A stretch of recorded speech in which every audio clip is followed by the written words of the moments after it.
Irene at the analyst desk. Thanks, freaking Kobe. We're joined by Balls and Meteos from C9 after a pretty standard win there against TSM.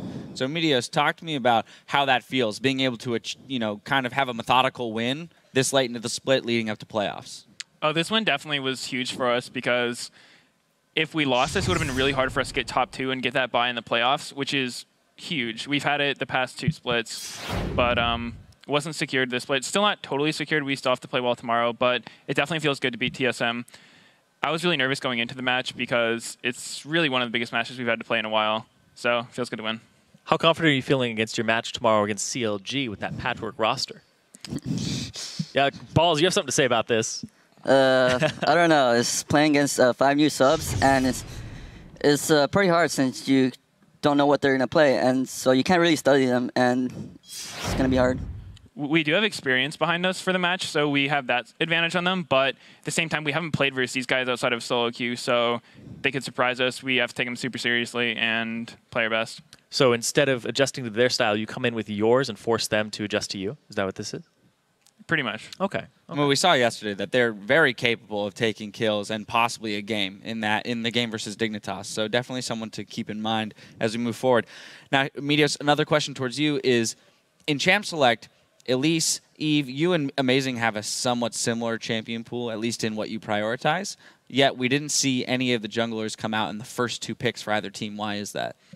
Well, I think there's just higher priority on other stuff. I don't want to get too into how we pick, but we both felt comfortable in what we were playing, so we didn't feel a need to, take a champion away from the other one. Because Eve Elise is a pretty even matchup. Both were open, so there's no real need to pick one of them over the other. All right, and sticking on the theme of champions here, Balls, you whipped out the Nidalee. Excluding your 2 victories on Nidalee, she's 1-4 in the LCS currently since the rework of her. Why are you so successful on her, and why is everybody else not? Well, whenever I pick Nidalee, I pick it into a specific matchup, and I pick it into a lane where I think I can win, like 100% confident, because if you fall behind on Nid, you're pretty much useless. And as Nid, you always want to just split push. And when you saw that game right there, I was playing really aggressive from like level 1 to all the way. I tried not to let Graves get any CS. And the only time when he got CS was when his jungler came for him. And that's when I couldn't deny him anymore. But I'm familiar with that matchup and just about playing confident in that matchup, and that's what I did. All right, what was the Infinity Edge? Was that just a standard build? Okay, no, it's not. All right, talk to me about that. Honestly, I don't know why I built Infinity Edge. I think Bork would have been better, but I just told my team, like, I'm going Infinity Edge. I just feel it right now, and then I just did it. He's never done it in that damage or solo queue, and he just randomly goes, "Hey guys, I'm going IE this game." We're like, "All right, Balls, do whatever you want." Sometimes people get baited into the IE. Cop bot 2 one time, so it's a really appealing item. I mean, we saw the strength of the Nidalee in the last couple team fights of that game. You were pouncing all over the place, executing kills. Now, Meteos, as kind of a more macro question, since we don't have High on the desk, I have a question about the early roams that we see him do sometimes pre-6. And you actually executed it with him to secure those kills in the bot lane and help kind of turn the aggression around in that bot lane. So where does that style come from, roaming pre-6 on Syndra? Well, whenever High can get an advantage in lanes, such as shoving out lanes, you can do 2 things. You can either go farm race or you can roam. And most mid laners favor farming race, but High likes roaming a lot. And so that was just an opportunity where we saw their bottom lane is pushing out. Nami's pretty vulnerable to ganks because she doesn't have any way of like protecting herself or jumping away. And so they started pushing out. High landed a really nice stun into a Morgana bind, and we got the kill.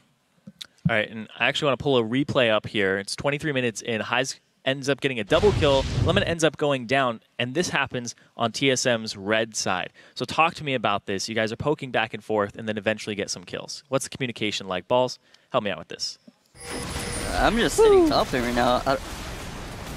I can probably explain it better. Yeah, All right, go for Meteos. Let's get you on this game one. was basically just a battle for vision control. And at this point, I think me and Lemon both didn't have any wards, and we tried to clear out that bush. And we had to wait a while because we had to wait for someone else to come over and trinket it.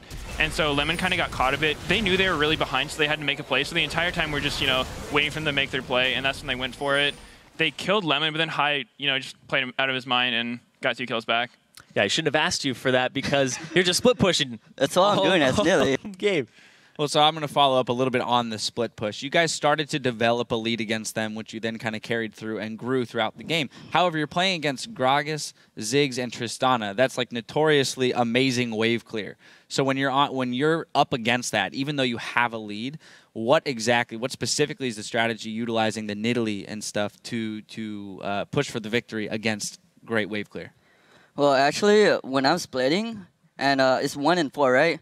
I think Dragon spawns, so they're huddling around Dragon. And then top lane, Nidalee versus Gragas. I was poking Gragas down little by little, and he got to the point where he can't like wave clear anymore.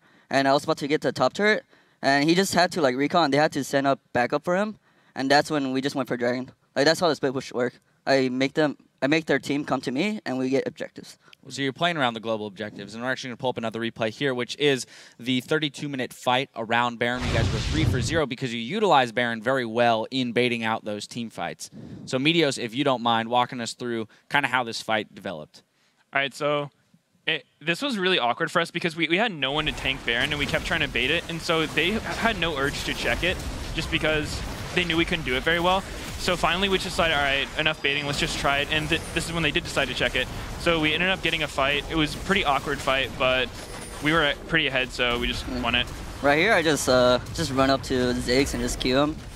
Just got the kill. I saw you shaking your head there. Yeah.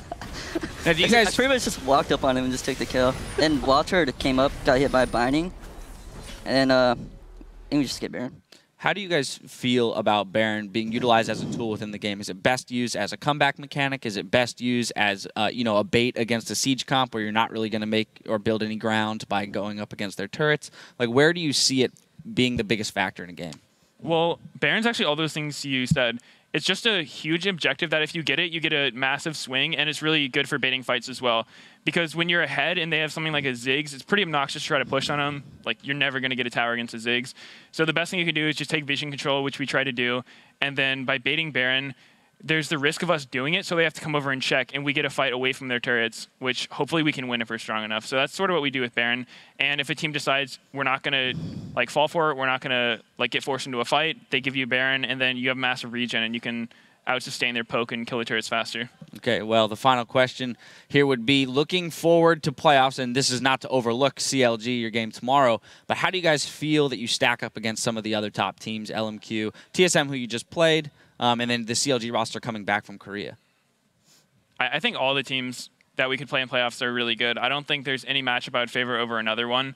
We're just going to try to play our best and hopefully win. I want to see the new CLG whenever they come back. I think it's going to be interesting how they get to scrim against Korea. And I know back then when we scrimmed against SKT at All-Stars, they're really incredible. Like, they pretty much won almost every scrim against us.